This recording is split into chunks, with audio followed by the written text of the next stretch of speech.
Izin bertanya, Cikgu. Ya. Ini tentang apa yang dibilang di awal tadi, Cikgu. Tentang mendapatkan lebih mudah daripada menjaga tadi, Cikgu. Ya. Dan Cikgu tadi bilang ilmu akan masuk jika kita sehat lahir batin, gitu kan? Ya. Terus tadi disampaikan juga kebaikan ataupun keburukan akan menjadi hak milik untuk kita di akhirat. Tergantung kita mau memilih yang mana. Di sini selama saya seingat saya gitu kan, selama saya belajar di majelis nih, yang sangat tersimpan di saya itu tentang tasamu itu, Cikgu. Toleransi ya. Iya, toleransi, dan selalu kita ucap selalu di dalam doa tuh tentang menyatukan sesama saudara tadi itu kan. Jadi selama ini tidak mungkin kan di antara kita itu selalu baik-baik aja, selalu ada masalah, selalu ada timbul tenggelamnya lah gitu kan. Kadang ada yang tersakiti atau menyakiti bahkan sengaja ataupun tidak sengaja gitu.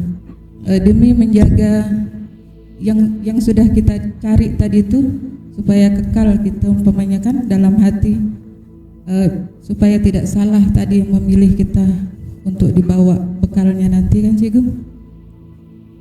Ada yang ingin saya tanyakan, bagaimanakah jika di antara kita sesama jamaah ada yang saling menyakiti, tapi kita tak menyadari kita saling menyakiti. Namun jika kalau kita nampak atau kita merasa tersakiti, bagaimanakah cara kita untuk mudah memaafkan itu juga? Oke, jadi yang pertama mungkin bagaimana kita tahu kita menyakiti ya kan gitu. Karena terkadang kita nggak sengaja tapi orang tersakiti kan itu ya. Iya, Cikgu. Jadi yang pertama tuh butuh kejujuran yang pertama dari kedua belah pihak misalnya gitu ya. Jadi kalau misalkan ada yang tersakiti, contoh misalnya gini. Yang pertama kita harus tahu kita hidup nih nggak tahu sampai kapan. Hablum minallah, bisa bertobat kepada Allah. Hablum minan nas, itu akan menjadi sulit, sehingga kebaikan-kebaikan yang menjadi hak milik kita tidak bisa meraihnya gitu. Karena ada satu hal. Jadi setiap hari dalam hidup nih, kalau setiap kita jumpa orang, ya kan gitu, kita tanya, ada nggak sikap ataupun kata-kata saya atau perbuatan saya yang menyakiti kamu gitu. Dan kalau contoh kita adalah orang yang ditanya, kita harus jawab jujur untuk memudahkan keduanya. Tapi orang Indonesia kan selalu nggak enak. Itulah perlu ilmu untuk berlapang dada. Kalau ada orang bilang kita kurang pas, berarti jangan berstatement orang tuh nyalahi kita, tetapi berstatement itu adalah bentuk cinta dia kepada kita, sehingga dia bilang ada hal yang kamu nggak pas sehingga saya tersakiti, agar supaya hablum minan nas di antara kita ini ada mayem lah kan. Karena ada pantun itu saya tulis kan itu yang di Al-Barzanji, apa guna makan di restoran itu ya. Kalau apa lagi? Kalau adab makannya tidak diapakan kan itu ya. Apa guna seorang bersalaman tetapi di dalam hati menyimpan kemunafikan. Jadi kita harus sadar bahwa Allah itu maha tahu gitu ya. Al-alim gitu kan. Al-alim as-sami' al-basir kan itu. Allah itu maha tahu gitu. Kita bisa menyembunyikan sesuatu kepada orang, ya kan itu, tapi kepada Allah tidak bisa. Barang siapa yang mencoba untuk menyembunyikan sesuatu kepada orang, dia bersandiwara kepada orang, sesungguhnya dia sedang membohongi Allah, dan itu penghinaan terhadap Allah. Jadi mending kalau misalkan kita adalah ini nanya, contoh ibu salam kan, salaman nanti. Jadi bukan salam doang, ditanya, jangan pula mohon maaf lahir batin ya kayak gitu. Pertanyaan pertama sebenarnya, ada enggak perbuatan, kata-kata ataupun tingkah laku saya yang membuat kamu sakit? Itu pertanyaannya gitu. Terus yang ditanya wajib jujur. Terus ketika dia jawab, kita harus lapang dada nerimanya. Ketika dia jawab, jangan kita nganggap dia salah, tapi nganggap itulah bentuk cinta dia, agar tidak ada rasa menyimpan keburukan di antara keduanya gitu. Kalau ada, yang mana tanya, kan gitu. Tapi jangan sambil salaman ya, nggak siap nanti kita salamannya gitu. Iya. Cukup kode aja gitu. Kalau contoh misalkan salaman, ada nggak? Ada. Nanti jumpa, entah besok, entah kapan. Kalau bisa nanti sebelum pulang. Tapi kalau gitu, ada nggak? Nggak ada. Gini. Satu orang udah 8 jam. Makanya kadang-kadang waktu tengok salaman ini kelamaan gitu kan. Maaf cikgu, doakan saya lahir batin segala macam, gini, mohon sehat segala macam. Cepatlah Pak, gitu sebenarnya gitu ya. Jujur aja Pak. Iya. Karena kenapa? Di belakang antri. Kadang di belakang ada yang ngejek pula. Bapak itu lama betul. Itu dosa tuh kalian tuh. Minta maaf sama bapak tuh, Allah tahu. Iya. Jadi siapapun yang punya kayak gitu, nanti yang punya prasangka bapak ngomong, Pak mohon maaf, saya hari-hari ini kesel sama bapak. No, lama kali bapak. Ayo. Tiba-tiba besok meninggal belum minta maaf, bapak tuh nggak tahu, amalmu nggak bisa diambil kan gitu. Ya gitu, opah kan yang pertama ya. Terus misalkan dibilang cara memaafkan kan gitu ya. Iya sih. Kita tersakiti, macam mana cara memaafkan? Kita gini kan, kita mau jumpa Rasulullah nggak dulu pertama? Mau juga. Kata Rasulullah, barang siapa menyimpan sifat dendam, berarti lawan daripada sifat dendam itu maaf. Lawan maaf itu dendam, tidak maafin gitu ya. Walaupun sebesar biji zarah, tidak akan pernah diakui sebagai umat Rasulullah. Jangankan masuk surga, cium bau surga pun haram untuknya. Nah pertanyaannya, kita mau masuk surga, mau jumpa Rasulullah nggak? Mau juga. Kalau mau, maafinlah siapapun. Kenapa? Kalau kita nggak maafin siapapun, kita kesel sama orang. Yang susah bukan orang tuh, kita. Kenapa? Karena sifat-sifat buruk itu kayak gini kan, Bu. Ini kalbu kita kan. Kalau di dalam nih masih punya najis, maka air yang ada di dalam gelas nih itu tidak bisa jadi untuk manfaat. Kenapa? Najis. Maka najis itu dikeluarin. Kayak gitu. Cara pertama adalah karena Allah dan karena Rasulullah. Dan perlu kita ketahui, memaafkan itu lebih indah daripada menyimpan dendam. Menyimpan dendam, amarah walaupun kita tersakiti kan gitu, maka itu akan mempersulit kita. Cobalah kita tengok gini Bu, Rasulullah tuh diludah. Yang salah nenek itu secara logika ya. Iya. Nenek itu apa Rasulullah? Yang meludah. Yang meludah. Iya. Tetapi apa yang dibuat Rasulullah? Malah mendekatkan mukanya supaya nenek itu mudah ludah dia. Tahu nggak Ibu kenapa? Tidak juga. Barang siapa yang memudahkan urusan orang satu urusan, maka Allah akan memudahkan 10 urusannya. Jadi yang paling disuka sama nenek itu apa? Ngeludah Rasulullah kan. Walaupun itu nggak baik untuk Rasulullah, tapi atas dasar cintanya kepada umatnya kan gitu, kepada hamba Allah, ya udah didekati aja. Amal tertinggi apa? Kan nyenangin orang lain. Iya. Bukan sholat. Ya kan itu. Siapapun yang nyenangin orang lain itu masuk surga. Dibangun rumah di surga gitu. Orang sholat itu untuk apa? Untuk ngebenarin dirinya, agar supaya dia bisa menyenangkan dirinya, baru dia menyenangkan orang lain. Cobalah ini, Allahu Akbar, takbiratul ihram kan.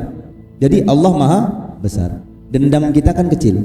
Sekarang kayak gini Bu, kita mau menghadap Allah, tapi kita ini membawa najis kepada Allah. Boleh enggak? Tak boleh sih. Kalau kita tahu nggak boleh, kita nggak tahu mati kapan, maafinlah siapapun. Jadi ada kan kisah gini. Ada kisah nih, suatu ketika Rasulullah tuh sedang duduk-duduk kumpul sama sahabat. Suatu ketika Rasulullah bilang, "Yatlafikum rajulun min ahlil jannah." Bentar lagi laki-laki penduduk surga mau lewat. Siapa lewat? Laki-laki Ansar. Jenggotnya basah, lengan tangan itu nenteng sandal dengan tangan kirinya. Besoknya Rasulullah kumpul sama sahabat di majlis kayak gini, tiba-tiba ada orang lewat lagi tuh. Dia bilang gitu ya, masjidnya itu kayak masjid di Kijang gitu. Saya pernah sholat di masjid Kijang. Jadi ceritanya itu ya Pak Ica ya. Jadi posisi itu tempat duduk, nanti dia harus melewati itu kan ya. Nah, ada tempat dia kayak ngaji gitu, ya kan Pak. Jadi lewat lagi hari kedua ngumpul. Rasulullah tuh bilang lagi, Yatlaq fikum rajulun min ahlil jannah, antar lagi penduduk surga mau lewat. Siapa yang lewat? Laki-laki kemarin. Orangnya orang biasa gitu, tidak pernah duduk di majelis Rasulullah, cuma lewat-lewat doang gitu. Hari ketiga lagi Rasulullah mengulangi perkataannya yang kemarin. Penduduk surga melewat 3 kali disebut sama Rasulullah tuh laki-laki. Ada satu yang ikut Rasulullah, Abdullah bin Amr bin As namanya kan gitu. Dia penasaran gitu. Amalan apa sih yang dilakukan laki-laki ini? Kok bisa Rasulullah sebut dia penduduk surga sampai 3 kali? Cuman laki-laki itulah yang paling banyak disebut sama Rasulullah, laki-laki sebanyak 3 kali itu. Amalan apa? Penasaran tuh Abdullah itu kan. Datang tuh. Pak, permisi gitu ya. Dibilang, boleh enggak? Dia nyamar kan itu ya. Boleh enggak saya nginap di rumah Bapak selama 3 hari? Dia bilang. Boleh. Kenapa kamu nginap di rumah saya? Dibilang sama Abdullah bin Amr bin As tadi, saya sedang ada masalah sama keluarga saya. Izinkanlah saya nginap di rumah Bapak. Ceritanya dia nginap di rumah Bapak tadi kan. Abdullah bin Amr bin As itu malam itu pura-pura tidur, Bu. Dia tengok kelakuan laki-laki itu sholat zuhur kayak biasalah. Abdullah bin Amr bin As pura-pura tidur gitu, tapi ngintip gitu. Kayak orang tidur tapi matanya dibuka kan nggak ketahuan kan. Dikira Abdullah bin Amr bin As nih laki-laki tadi ini mau sholat tahajud. Dan itu entah amalan apa, nggak ada, dia tidur aja. Tiba-tiba dia kebangun dari tidurnya, ada sesuatu yang dibisikkan, dia nggak dengar Abdullah bin Amr bin As. Malam kedua sama, sampai malam ketiga sama kan itu. Habis itu Abdullah bin Amr bin As tuh mikir itu, nggak ada kok amalan yang lebih lakukan laki-laki ini. Kok bisa Rasulullah nih nyebut dia 3 kali masuk surga kan itu. Kan dah hari ketiga Abdullah bin Amr bin As kan pamit. Terus dia bilang sebenarnya hajatnya apa? Mohon maaf Pak, sebenarnya saya ini nggak ada masalah sama keluarga saya, tapi saya ini penasaran sama Bapak gitu. Kenapa? Karena ketika saya duduk di majelis Rasulullah tuh bilang Bapak penghuni surga sebanyak 3 kali 3 hari. Amalan apa sih yang Bapak lakuin gitu? Kok bisa kekasih Allah nyebut Bapak ini penghuni surga gitu? Dibilang sama laki-laki tadi, nggak ada amalan lebih yang saya lakuin kecuali 1 katanya. Apa amalannya Pak? Amalannya adalah sebelum saya tidur nih, saya berdoa kepada Allah, ya Allah, siapapun orang yang menzalimi saya, maafkanlah dia. Dan ya Allah, siapapun orang yang saya zalimi, sadarkanlah saya agar saya bisa minta maaf padanya. Itu yang dilakukan. Jadi memaafkan orang yang dilakukan oleh laki-laki tadi itu dapat disebut oleh Rasulullah dia menjadi penduduk surga sebanyak 3 kali. Kalau kita mau jumpa Rasulullah, kalau kita mau masuk surga, kalau kita menjadi wasilah membawa keselamatan untuk keluarga-keluarga kita, kalau ada dendam di dalam hati, cepat-cepat maafkan, ya kan gitu. Kalau misalkan ada orang yang kita sakiti, cepat-cepat minta maaf. Karena kenapa? Karena kata dalam kitab ruh tuh ya, sama kitab tazkirah tuh, ketika ruh keluar daripada tubuh, maka ruh bersama nafs itu bersamaan keluar bersama sifat kita. Dibilang di dalam kitab itu, kalau orang baik ruhnya keluar, nafsnya keluar seperti air yang keluar daripada mulut kendi, kayak dituang gitu, mudah aja. Apa yang keluar di situ tergantung isi kalbunya, dendam keluar. Kalau baik, husnul khatimah, kan itu. Kalau misalkan ada orang punya sifat dendam, amarah, segala macam, walaupun sebesar biji zarah, dia dipastikan su'ul khatimah walaupun amal ibadahnya itu beribu-ribu tahun. Nah pertanyaannya ini, kita kan tidak tahu meninggal kapan kan Pak? Iya cikgu. Kalau kita udah tahu kita nggak tahu meninggalnya kapan, kalau ada sifat kita masih belum maafin orang, khawatir kita meninggal su'ul khatimah nanti. Maka kalau kita nggak mau meninggal su'ul khatimah, maafkanlah siapapun. Memaafkan bukan berarti memaafkan orang yang salah. Ada amalan yang lebih hebat daripada itu. Orang yang berbuat salah kepada kita minta maaf sama dia. Kayak Rasulullah diludah sama nenek tadi, padahal kan nenek tadi yang marah. Pas nenek tadi sakit, Rasulullah datang ke rumahnya. Dibilang sama nenek tadi, kenapa kamu datang? Kamu mengejek saya sakit ya? Bukan, dikata Rasulullah. Terus saya mau nenek ludah katanya, biar nenek puas katanya. Kalau saya salah, minta maaf. Kenapa? Selama nenek sakit, nenek nggak ludah saya sedih. Kayak mana tuh Rasulullah tuh? Ya cikgu, alhamdulillah. Berarti kalau kita ingin tahu diri kita tuh sampai di mana, perbanyaklah mengkoreksi diri dengan bertanya ke orang, kita menyakiti orang apa tidak gitu ya cikgu. Iya. Kalau belajar memaafkan itu tadi, selalulah ingat akan Allah dan Rasulullah gitu ya cikgu, untuk lebih mudah memaafkan. Izin sedikit lagi cikgu. Seumpama yang seperti cikgu contohkan tadi, Rasulullah yang diludah tapi dia yang meminta maaf gitu. Itu kalau kayak saya lah, kalau saya kan jauh sekali dengan sifat itu cikgu.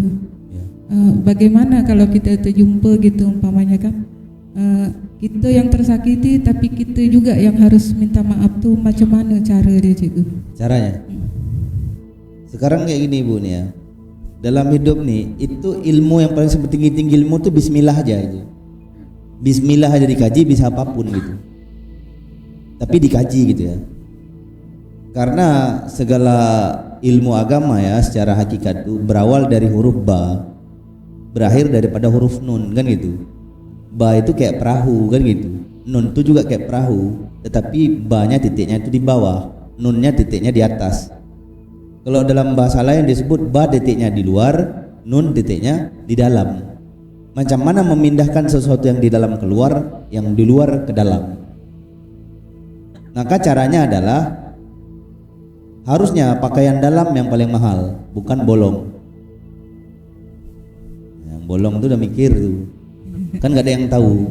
Itulah sebenarnya ilmu praktek itu. Iya cikgu. Itu amal pertama gitu. Contoh misalnya, kalau kita belum bisa membersihkan yang zahir, sangat sulitlah masuk ke dalaman yang batin untuk kita bersihkan. Kalau untuk masuk ke kedalaman, berawal dari luar. Berusahalah kamar mandi harus bersih, rumah harus bersih. Nanti dia akan mudah dengan sendirinya ke dalam batin kita bersihkan gitu. Ngerti nggak Bu? Iya cikgu. Alhamdulillah.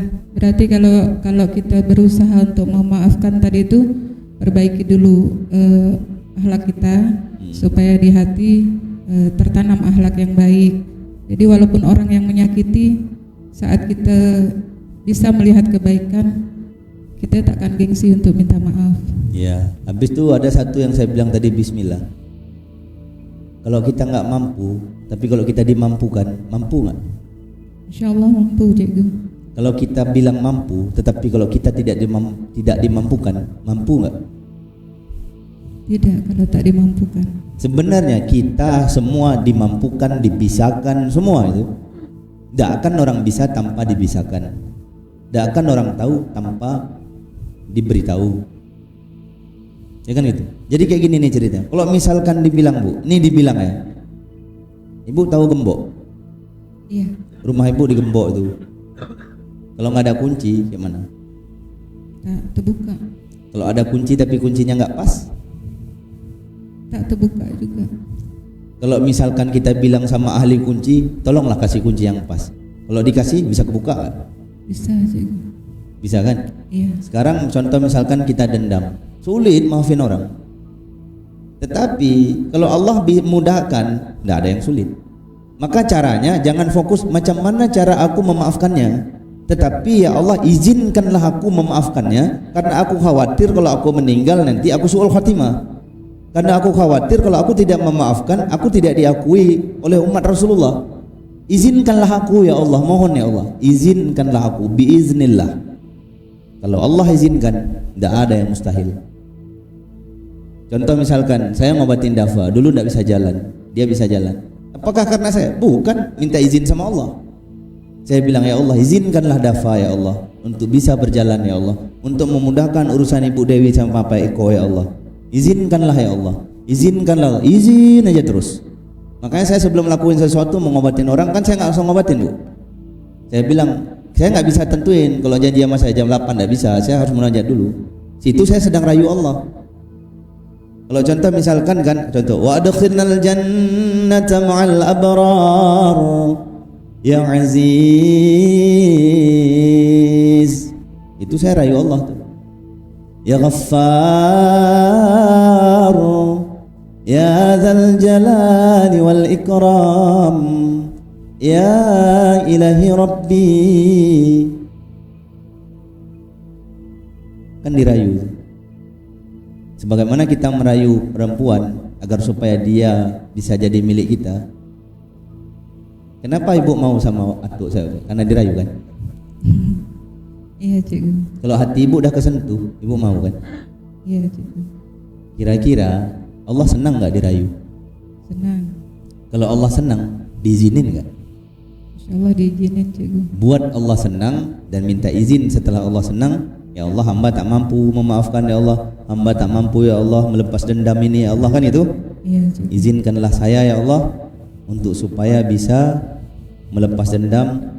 Izinkanlah saya untuk memaafkan siapapun, karena saya di akhirat pengen memandang wajah indahmu, di akhirat saya pengen memandang wajah indah kekasihmu Rasulullah. Kalau Allah izinkan, semua bisa diatasi, semua dimudahkan. nah, jadi kalau salah satu pertanyaannya macam mana cara memaafkan orang lain, minta izin sama Allah. Apapun itu, bukan hanya maaf, minta aja izin apapun sama Allah. Kalau Allah apa? Contoh kita punya utang, izinkanlah ya Allah saya untuk lunaskan utang. Izinkanlah ya Allah, izinkan Allah, semua itu izin Allah. Kalau kita fokus ke kita, kayak mana saya ini maafin, sedangkan saya disakiti, nggak mampu kita. Tapi ya Allah, izinkanlah saya. Hamba memang tak mampu ya Allah, hamba lemah ya Allah. Tapi jika Engkau izinkan ya Allah, innama amruhu idza arada syai'an ayyaqula lahu kun fayakun. Berarti kalau dengan kata lain, kalau sudah dengan bismillah tadi itu, kita yang tadinya merasa terzolimi atau tersakiti, dengan sendirinya berubah makna ya cikgu setelah minta izin. Iya. Tapi ingat Bu ya, saya bilang bismillah itu bukan ucapan. Iya. Tapi tersirat. Iya. Mau ibu baca bismillah 80.000 kali, kalau ibu belum tahu kuncinya, tidak akan bisa itu. Kalau ibu tahu kuncinya, cukup di huruf ba sama huruf nun, udah cukup itu. Pindahi aja titik yang di bawah ke dalam, yang dalam keluar, udah cukup itu. Iya cikgu. Jadi nggak perlu bismillahirrahmanirrahim, nggak perlu. Dulu Rasulullah ngobatin orang, bismillah. Kita Al-Mulk tidak baca 30 ayat, jin ketawa. Kenapa? Karena kita ini keluar kau, ukhruj wa rajim, keluarlah kau terkutuk. Macam betul aja gitu.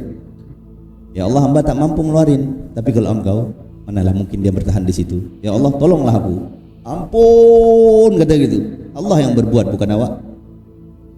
Maka kalau jumpa awak, ampun, kayak jin di Riau itu kan gitu.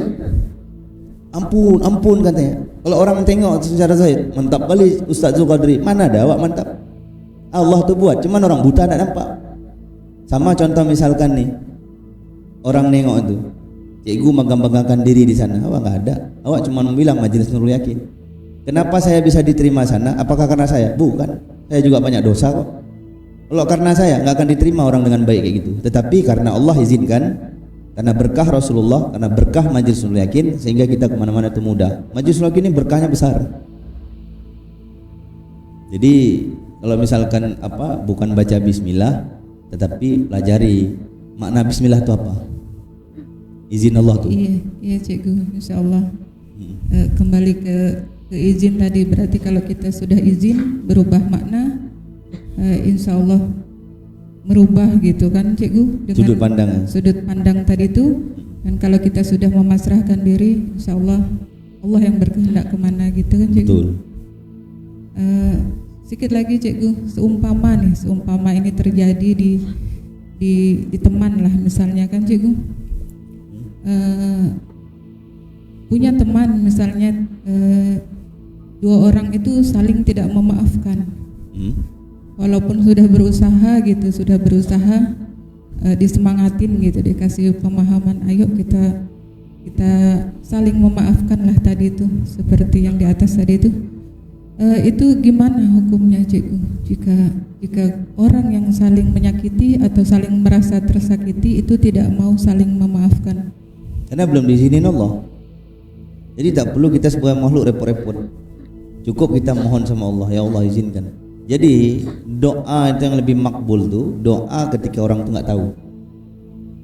Kalau doa orang tuh tahu, itu kualitasnya, kecepatannya gitu ya, itu jauh sekali derajatnya dibanding kita doain orang tuh nggak tahu. Contoh ibu punya 2 orang teman nih, Iya, Cik. ibu berdoa depan dia, dibanding ibu doa sendiri di rumah, ya Allah tolonglah engkau lah yang membolak, ya muqallibal qulubana kan, Allah yang membolak-balikkan hati. Kenapa orang itu tidak menerima? Karena hatinya lagi terbalik. Tapi kalau kita minta, ya Allah balikkanlah dia supaya dia maafkan, ya Allah itu saudara saya cinta sama dia, saya nggak pengen saudara ataupun teman saya ini meninggal su'ul khatimah, kan itu. Mohon ya Allah, Al-Fatihah. Bismillah, Al-Fatihah. Itu aja ilmunya. Al-Fatihah itu apa, Bu? Jantungnya Al-Quran. Al-Fatihah artinya pembuka kan? Iya. Maka tawasul Al-Fatihah. Al-Fatihah. Kalau ada anak bandel, Al-Fatihah. Ada orang sakit, Al-Fatihah. Al-Fatihah. Ada orang berantem, ya Allah untuk kedua mereka, Al-Fatihah. Bukakanlah hatinya supaya mereka sadar, supaya mereka saling memaafkan. Al-Fatihah, Al-Fatihah gitu. Berarti kalau kita sebagai yang melihat tadi sebaik-baiknya mendoakan aja. Kalau kita, kata Rasulullah, kalau kita mampu untuk mengingatkan, ingatkan dengan lisan. Kalau misalkan kita mampu lagi dengan perbuatan, gak mampu dengan lisan, dengan perbuatan, doa silahul mukmin, doa itu senjata mukmin. Jadi orang yang tidak saling memaafkan itu ada syaitan bertengger di pikiran dan hatinya. Maka doa itu akan menembak setan-setan yang bertengger di pikiran dan hatinya tadi. Kayak gitu. Ampun, kan gitu. Pas setannya pensiun, nah, baru sadar orang, aduh rupanya aku dalam pelukan syaitan. Jadi orang-orang yang belum memaafkan, dia hari-hari dalam pelukan setan, tidurnya dalam pelukan setan. Kalau dia makan, ini bukan hanya ngomong doang ya. Kalau orang punya sifat iri, dengki, dendam segala macam, dia tidur, dia dipeluk setan. Tapi ingat, suaminya bukan setan, gitu ya. Habis itu kalau contoh istrinya itu istri, suaminya bukan setan. Kalau misalkan itu suami, istrinya bukan setan ya, itu aja. Terus kalau dia makan, ini kan makan Bu, makan. Setan juga makan, tapi setan tuh makannya diludahi kayak gitu. Setan dulu makan makanannya, dimuntahi kayak gitu, baru dia makan, muntah setan. Kalau nampak cepat-cepat orang tuh lepas setan yang bertengger di dalam kalbu ataupun pikirannya. Saya mau tanya sama ibu, kalau ibu nampak, kalau ibu dendam orang nggak maafin orang, ibu lagi makan, setan itu makan duluan, pas dimakan dimuntahi pula, liur-liurnya itu jatuh darah-darah. Ibu mau makan nggak? Ta'alah jago, ta'alah nak nelan, ta'alah nak nyuap. Kalau orang sadar itu semua, tidak ada orang saling membenci di dunia ini. Tetapi manusia itu nggak sadar. Kapan dia sadar? Ketika di dalam kubur. Jadi berlapang dadalah terhadap apapun agar engkau bahagia. Kalau engkau belum berlapang dada, belum memaafkan siapapun, engkau akan susah. Sebenarnya yang menyusahkan dirimu bukan orang lain, tetapi dirimu sendiri. Tidak ada yang berbahaya di luar sana. Yang berbahaya adalah ketidakmampuan dirimu mengendalikan dirimu sendiri.